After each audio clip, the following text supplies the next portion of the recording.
नमस्कार प्रणाम भैया। हम आपके छोट बेटा एक बहुत सैड गाना गावे जाते हैं। कोई भी गलती हुई तो अपन छोट भाई समझ के माफ कर दे। बहुत सैड भाव बा, सुनी।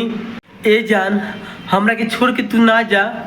हम ना जी पाए तोरा बिना। हम नहीं के जी सकेली। जाए से पहले तू एक बार समझा के जइया। हाँ, जाए से पहले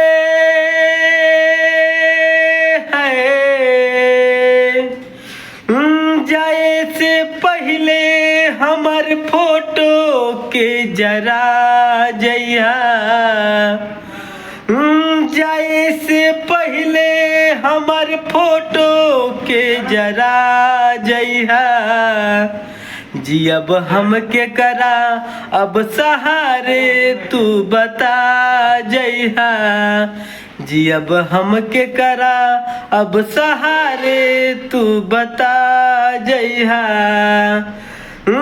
जाए से पहले हमार फोटो के जरा जइहा।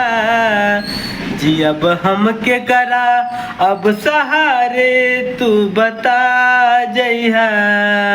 ना जा ना जा ना जा, खिलत बगिया में तू अगिया लगा गइलू। बीच रहिया में तू छोड़ के तू परा गइलू। जाए से एक बार तू हमरा के समझा जइहा। जाए से एक बार तू हमरा के समझा जइहा।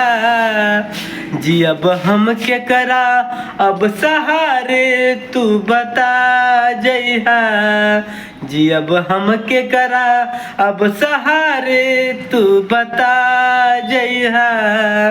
अगर अच्छा लगे तो भैया एक लाइक कर दीजिएगा। फिर मिलते हैं एक सॉन्ग के साथ। नमस्कार।